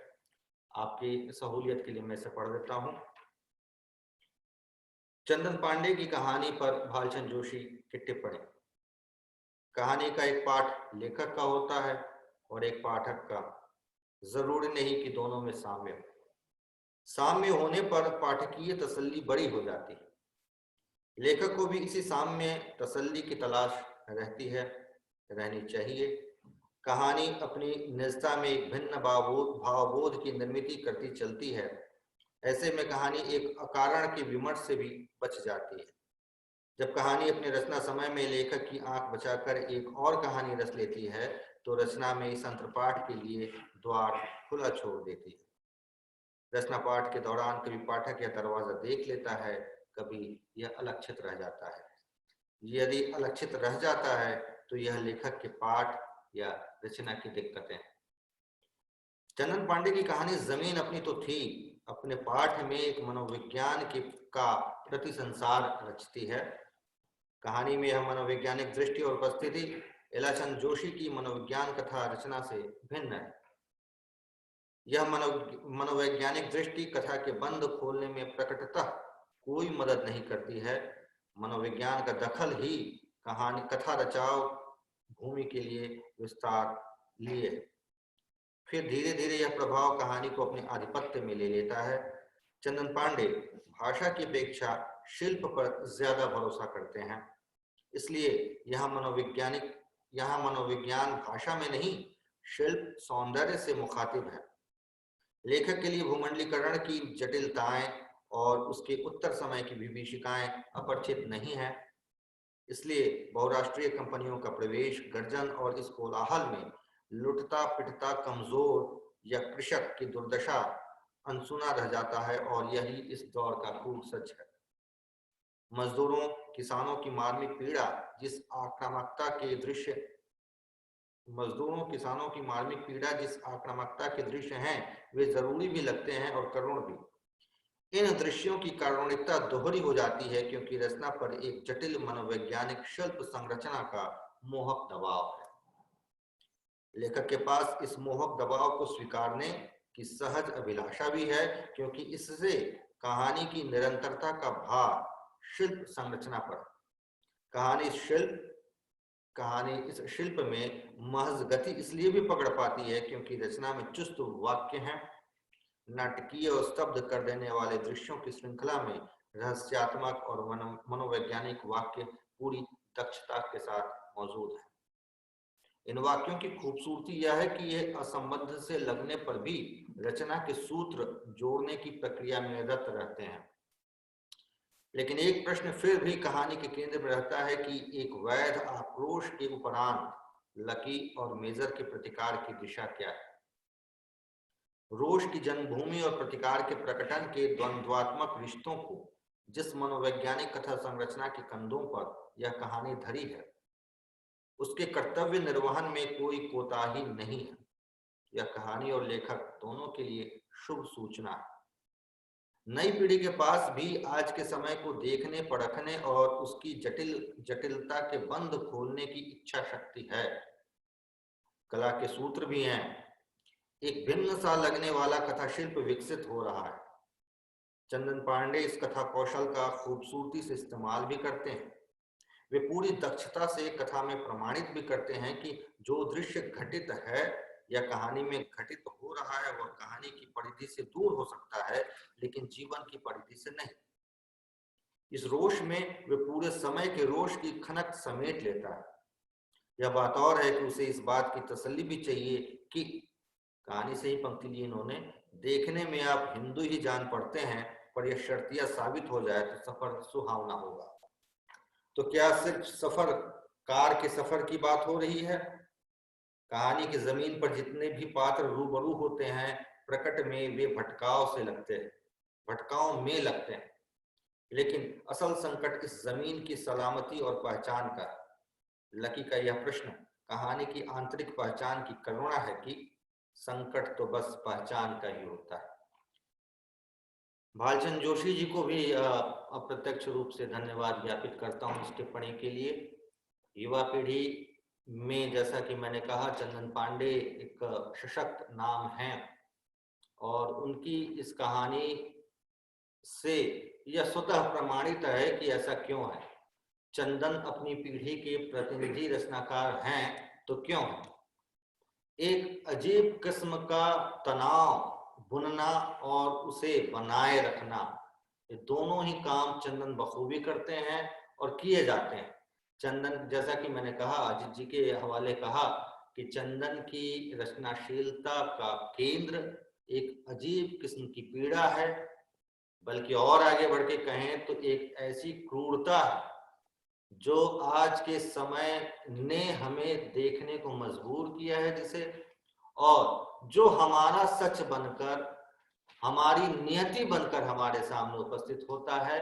हम एक मनुष्य के तौर पर कितना उससे लड़ पाने में खुद को सक्षम देखते हैं, यह चंदन का कथाकार हमारी एक तरह से औकात नापता है कि एक आम आदमी होने के नाते आप अंततः क्या कर सकते हैं और अधिकतम क्या कर सकते हैं। आज का जो समय और उसके जितने नश्तर हैं, वो जो मनुष्य की काया पर जो जख्म देते हैं, उन जख्मों की नुमाइश चंदन बखूबी क्रूरता पूर्वक करते हैं और उसमें किसी तरह का संकोच नहीं करते हैं। एक ऐसे समय में हम जी रहे हैं जहां अपनी राष्ट्रीयता, देशभक्ति वगैरह वगैरह को प्रमाणित करने के लिए आप किस हद तक, और एक जो मोरल पुलिस मौजूद है, जो सामने वाला जो कर रहा है, हम खुद जानते हैं कि वो क्या कर रहा है, इसके बावजूद वो आपसे आपकी राष्ट्रीयता के बारे में पूछता है, आपसे पूछता है कि आपको वंदे मातरम याद है कि नहीं है, भारत के कौन से प्रधानमंत्री ने क्या किया, वगैरह वगैरह। यह जो पहचान का संकट है, इस कहानी में एक बात अलक्षित रह गई। जगदीश चंद्र के उपन्यास जमीन अपनी तो थी का ही शीर्षक इस कहानी को चंदन ने दिया है, तो वो भी एक विशेष संदर्भ में दिया है। हालांकि वो विशेष संदर्भ बहुत ज्यादा प्रकट होकर नहीं आ पाया है। अजीत जी साफ करेंगे हमारे समक्ष। अजीत हर्षे जी के बारे में भी परिचय दूं, हालांकि यह भी एक गुस्ताखी है कि सामने बिठा कर मैं परिचय दूं, लेकिन एक इस प्रोग्राम का डिजाइन ही ऐसा है कि हम जिस भी अतिथि को सम्मुख कराते हैं पहले उसका तारुफ कराते हैं। अजीत हर्षे वरिष्ठ कथाकार हैं। हमारी ये शिकायत, हमारी युवा पीढ़ी के लोगों की शिकायत है कि बहुत दिनों से कुछ नहीं लिखा इन्होंने, लेकिन खुशी की बात है कि हम लोगों को सबसे ज्यादा जिन समकालीनों ने पढ़ा उनमें से एक है। हमारी हर रचना पर, हमारी हर हरकत पर इनकी नजर रहती है, एक पाठकीय नजर रहती है। प्रेम, सपना और मृत्यु कहानी संग्रह इनका चर्चित रहा है। कई कहानियों और कई कविताओं के इन्होंने अनुवाद किए हैं जो विभिन्न पत्र पत्रिकाओं में प्रकाशित होते रहे हैं। और अब अनुवाद भी वैसा अनुवाद नहीं है कि स्टील प्लांट का अनुवाद कर दिया इस्पाती पेड़। अनुवाद अपने आप में एक मौलिक रचना का सा मजा देता है, ऐसा अनुवाद अजीत जी करते हैं। प्रेम, सपना और मृत्यु, झिंगुर, कुरान से पहले, सदका, धतूरा जैसी कहानी, चर्चित कहानियों के लेखक श्री अजीत हर्षे जी से मैं गुजारिश करूंगा कि चंदन की इस कहानी को केंद्र में रखते हुए हमारी पूरी पीढ़ी की कहानी पर, हमारी पूरी पीढ़ी की रचनाशीलता पर आप दो शब्द कहें। श्री अजीत हर्षे। मैं तो पूरी पीढ़ी पर कहने का पूरा तैयारी करके नहीं आया हूँ, मैं तो लिख करके लाया हूँ चंदन पांडे पर, और उसमें उस पीढ़ी के कुछ रचनाकारों का जिक्र है और उन पर भी कुछ कमेंट्स हैं, लेकिन विस्तार से तो चंदन पांडे का ही इसमें ये है जी जरूर पूरा डिटेल्स। तो मैं लिख करके लाया हूँ क्योंकि मैं एक्सटेम्पोर इस तरह से बोल नहीं पाता हूँ और भूल भी जाता हूँ। दरअसल मेरे को कहानियों के नाम याद नहीं रहेंगे, किसी लेखक का नाम याद नहीं रहेगा, इसलिए मैं इसको लिख करके लाया, उसी को पढ़ूँ। विडंबना के बिना कोई कथा कही नहीं जा सकती। विडंबना जाहिर भी हो सकती है और अंतर्निहित या सूक्ष्म भी, सटल भी। वह हास्यमय भी होती है और दुख सुख भी। वह निराशाजनक दहशत पैदा करने वाली घृणास्पद भी हो सकती है। हर हाल में वह रहस्यमय और रोमांचक तो होती ही होती है।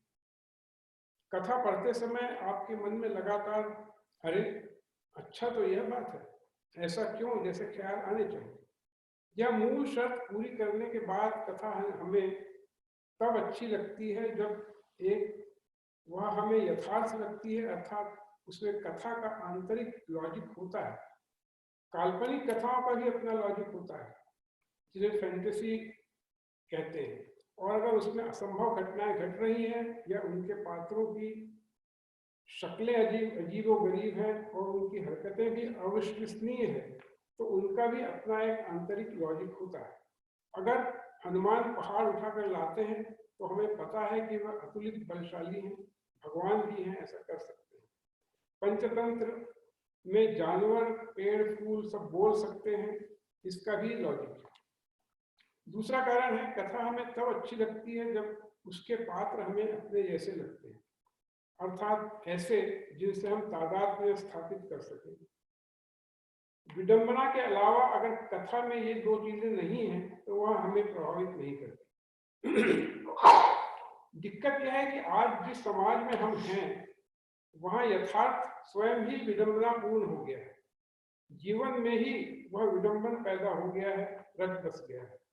इसलिए आमतौर पर जब आप कथा में सत्य की तलाश करते हैं तो सिर्फ तथ्य हासिल होता है, वह आपके लिए किसी खास विडंबना का सृजन नहीं कर पाता। आप कथा के सत्य को, जो कि आपके लिए महज तथ्य होता है, पहले से जान रहे होते हैं। पहले एक राक्षस होता था और एक चिकना भोला भाला राजकुमार, और दोनों अपने अपने चरित्र निभाते थे। लेकिन आज हत्यारे भी बड़े भले काम कर जाते हैं या करते हुए दिखाई देते हैं, जबकि इस जमाने में भले लोगों को भले काम करते हुए बहुत कम आप देखेंगे। पता यह चलता है कि इन भले लोगों को जो काम करने चाहिए थे कई मौके प्राप्त होने के बाद भी उन्होंने नहीं किए। सच बात यह है और बिल्कुल यथार्थ है कि भला आदमी आज के जमाने में वही है जो कुछ नहीं करता या अधिक से अधिक ड्राइंग रूम, कहवा घरों में या फेसबुक आदि पर बहसबाजी कर लेता है। विडंबना तब सामने आती है जब बुरे लोग उन कामों को अंजाम देते हैं, अनजाने या अफवाह या अच्छी नीयत से। ये एंटी हीरो होते हैं। हालांकि एंटी हीरो का समय भी अब पुराना पड़ चुका है, जिसमें एक व्यक्ति होता था जो हीरो है एंटी हीरो की शक्ल में, किंतु आज सारा समाज ही एंटी हीरो है। इसका बड़ा जनतंत्र हो गया है। भले काम भले लोगों की बकौती नहीं रह गए हैं। जिसे मुस्लिम विद्वेषी माना गया उसी ने मुसलमानों की 50% महिला आबादी को खुद उसी के समाज के अन्याय से मुक्ति दिलाई। यह विडंबना है। समाजवादी चीन आज दुनिया का सबसे बड़ा पूंजीपति और गरीब से गरीब दुनिया का सबसे बड़ा शोषक बन चुका है। ये सब एंटी हीरो ही तो हैं। यह कहा जाए कि यथार्थ ने कथा का, फैंटेसी का, विडंबना का अतिक्रमण कर दिया है तो अतिशयोक्ति नहीं होगी। वह ऐसे जो आपका शोषक है वही पूजनीय है। दैनिक व्यवहार में भी आप इसे अक्सर देख सकते हैं। पता नहीं इस फिनोमेना को एक तरह का स्टॉकहोम सिंड्रोम कहा जा सकता है या नहीं, लेकिन उसकी चर्चा विषयांतर हो। तो यथार्थ तथा कथा गड्ढमड्ढ हो गए हैं और इसलिए कथा कहना बहुत मुश्किल होता जा रहा है। एक चर्निंग हो रही है। यथार्थ और कथा की मुठभेड़ से भंवर पैदा हो गया है। यह स्थिति जितनी मुश्किल है, चुनौतीपूर्ण है, गुणवत्ता की दृष्टि से उतनी ही संभावना लिए हुए है। अर्थात जो कहानियां इस चुनौती को पार कर पाती हैं वे बहुत अच्छी कहानियां बन पड़ती हैं, और जो इस भंवर में उलझ गई है वे उतना ही निराश करती हैं। अब मैं चंदन पांडे जो मेरे प्रिय कथाकार रहे हैं उनकी और उनके समकालीन कुछ लेखकों की बात करता हूँ। चंदन पांडे बहुत प्रतिभाशाली और अध्ययनशील लेखक हैं। मैं उन्हें शुरू से जानता हूँ। जब उनकी पहली कहानी शायद परिंदगी है कि नाकामयाब है वागर्थ में छपी थी। संपादकीय में रविंद्र कालिया ने, जैसा कि अभी कुणाल सिंह ने जिक्र किया, काफी कुछ विवाद हुआ था। उन्होंने काफी लंबी टिप्पणी भी उस पर लिखी थी। तो संपादकीय में रविंद्र कालिया ने कहानी और लेखक दोनों की काफी चर्चा की थी और वह कहानी मैंने तुरंत पढ़ी। कहानी की ताजगी को लेकर मैं प्रभावित हुए बिना नहीं रह सका। बाद में चंदन ने कई बहुत अच्छी कहानियां लिखी और पर्याप्त चर्चित भी हुई। नीलाक्षी सिंह, कुणाल सिंह, प्रत्यक्षा, पंकज मित्र आदि की कहानियों के अलावा मोहम्मद आरिफ की लू शीर्षक कहानी भी उसमें छपी थी। शायद शीर्षक गलत भी हो सकता है,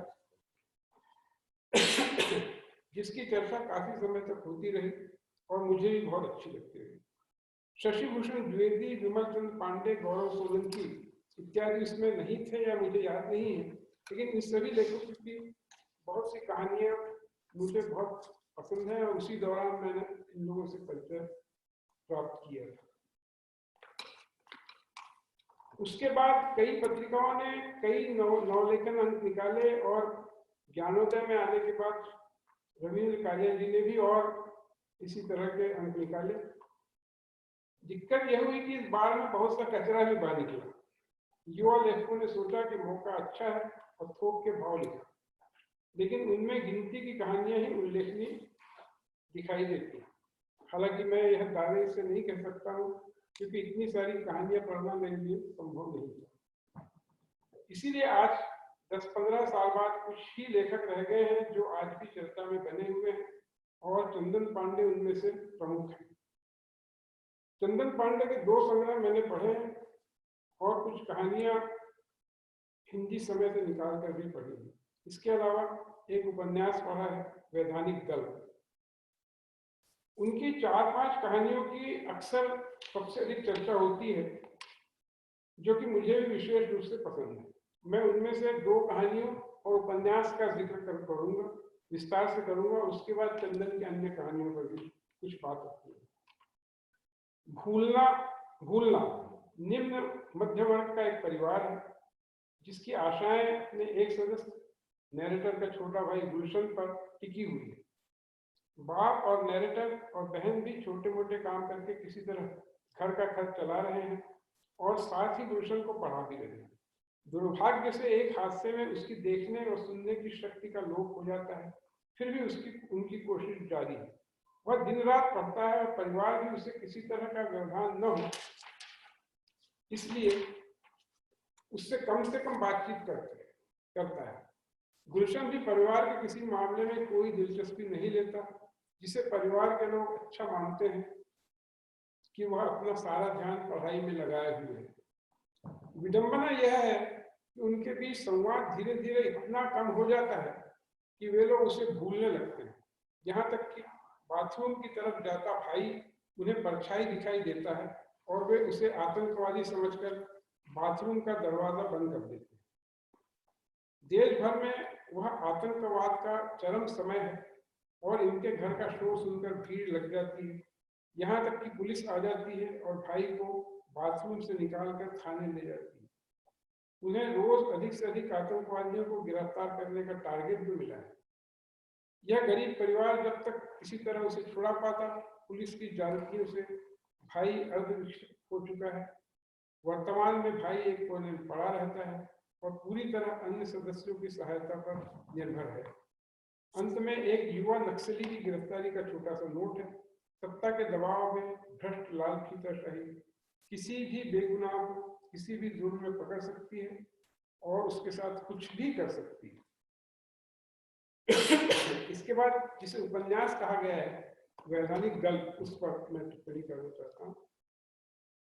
इसे उपन्यास कहा गया है जो हाल ही में आया है और मित्रों के बीच खासा चर्चित भी हुआ है, लेकिन इसका कलेवर मुझे कहानी जैसा ही लगता है।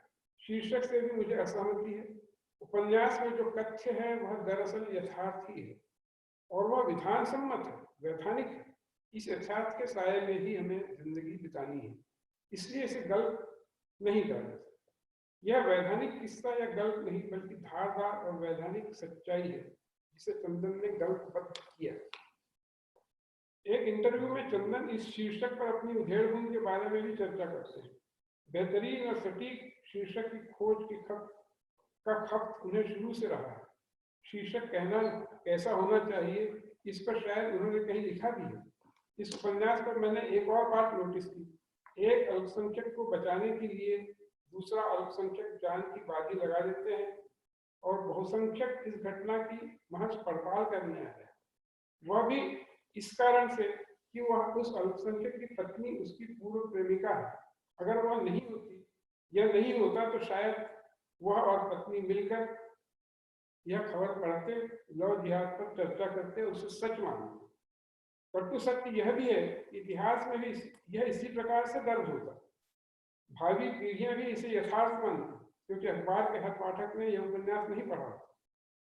जनतंत्र की विडंबना ही यह है कि न सिर्फ सत्ता बहुसंख्यकों की होगी, यथार्थ भी उन्हीं का होगा और अल्पसंख्यकों का होगा। असंवैधानिक दल, मैं इसे असंवैधानिक दल कह रहा हूँ। कसी हुई भाषा और जटिल गुनावट वाले शिल्प में रचा गया है यह उपन्यास अत्यंत रोचक और पठनीय है, किंतु इसे यकीनी बनाने के लिए जो मशक्कत की गई उसके कारण उपन्यास उतना ही गैर यकीनी लगने लगता है।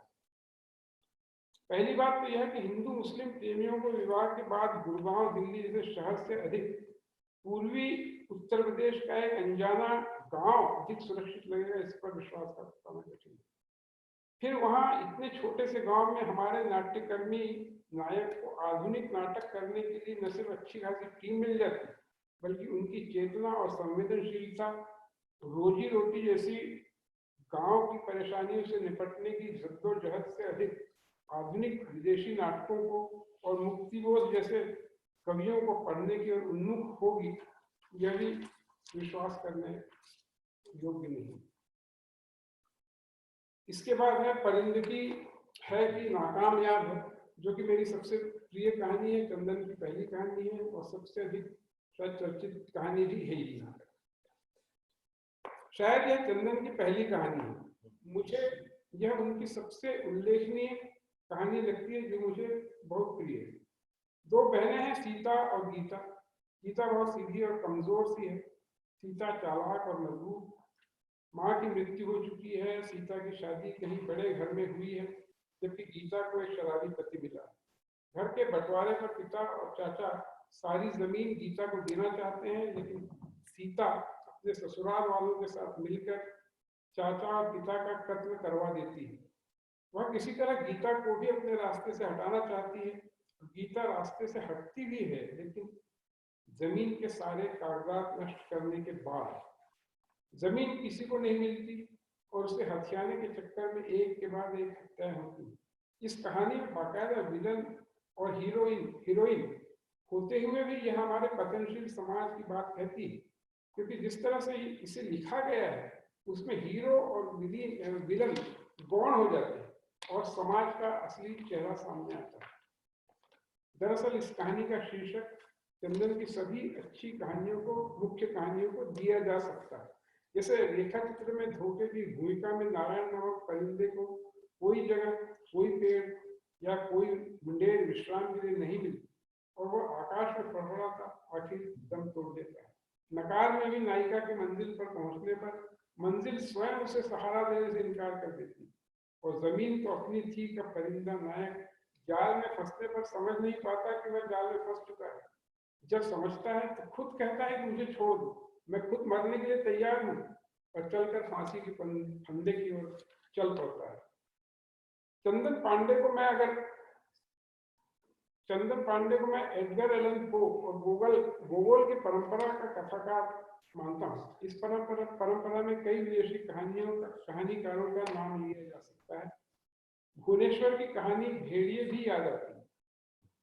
इसके अलावा हानेके की लगभग सभी फिल्मों और हाल ही में ऑस्कर से सम्मानित कोरियाई फिल्म पैरासाइट को भी याद किया जा सकता है। अराजक और बलशाली समाज, भ्रष्ट राजनीति के सामने कमजोर की हताशा और उसका आत्मसमर्पण, यह कुल मिलाकर के मेरे को चंदन पांडे की कहानियों का सेंट्रल आइडिया लगता है। वार्ता है कि जो संग्रह मुझे उपलब्ध कराया गया था उस पर लिखा था युवा कहानी 2, इसलिए मैं मानकर चल रहा हूँ कि मुझे युवा लेखकों द्वारा लिखी कहानियों पर बात करनी है। पिछले 15 वर्षों में जो कहानियां चर्चित हुई उनका प्रमुख स्वर ही निराशा और आत्मसमर्पण है, ऐसा मुझे लगता है। इस लिहाज से इन सभी कहानियों को चंदन पांडे की मेरी पसंदीदा कहानी का शीर्षक दिया जा सकता है। परिंदगी है कि नाकामयाब है, चाहे वह गौरव सोलंकी की या पंकज मित्र की खिलंदड़ी भाषा में लिखी गई कहानियां 11A के लड़के हो या क्विज मास्टर। इन कहानियों में बलिदान तो है मगर एक दयनीय नियति के रूप में। उनमें न तो हार कर अपनी दुनिया में लौट जाने की संभावना है और न ही ज्ञानरंजन की घंटा कहानी की तरह व्यवस्था पर पत्थर फेंक कर पिटने का तैश है। नहीं उसमें वर्तमान व्यवस्था से अपने लिए मार्ग बनाने की कोई अकुलाहट दिखाई दे।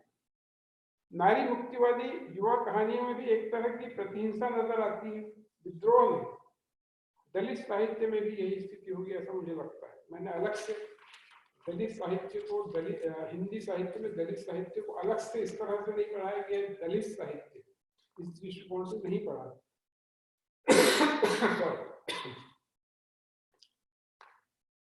दुनिया भर के साहित्य में और फिल्मों में भी यह पलायनवादी प्रवृत्ति दिखाई देती है, जबकि समाज में स्थिति इतनी निराशाजनक नहीं है।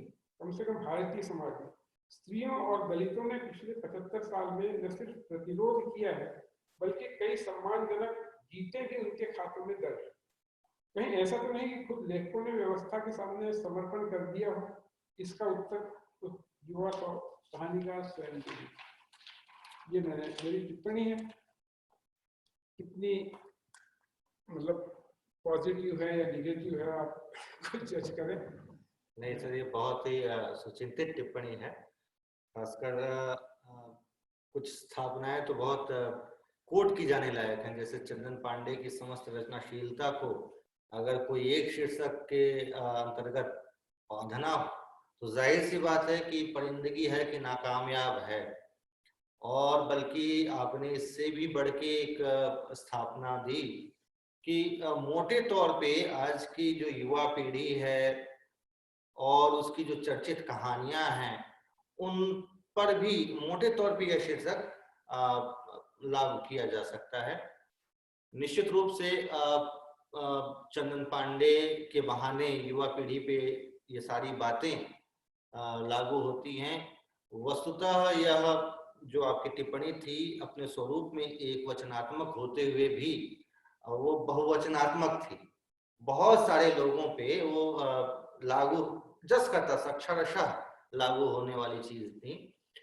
वाकई आपको जो युवा खंड 2 दिया गया है, तो ऐसे और 3 कुल 4 युवा खंड हैं। उसमें लगभग 121 युवा कथाकारों की कहानियां हैं, उन पे टिप्पणियां हैं। और आपने जैसा अंत में चलते चलते एकदम रमादमा तरीके से कहा कि उस तरह से मैंने स्त्री विमर्श और दलित विमर्श के रूप में अध्ययन नहीं किया कि ये फलाना। हमने भी इस शिल्प को, स्थापत्य को तोड़ा और इन 121 कहानीकारों को हमने उनके नाम के क्रम के अनुसार लगाया है। कौन दलित है, कौन युवा, युवा तो सब है, कौन स्त्री है, वो ऐसा कोई कैटेगराइजेशन नहीं है। यह हमारे मित्र आशुतोष जी आए हुए थे सागर से, खुद युवा रचनाकार हैं।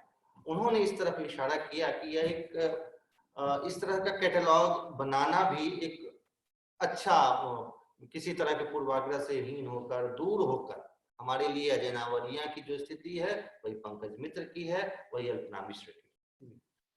तो मेरा ख्याल है कि हम एकदम अंतिम अंत तक आ गए हैं।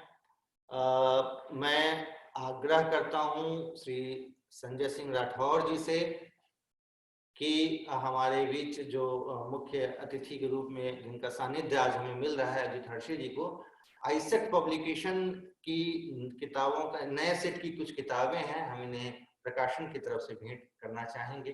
श्री संजय सिंह राठौर जी। अजित हर्षी।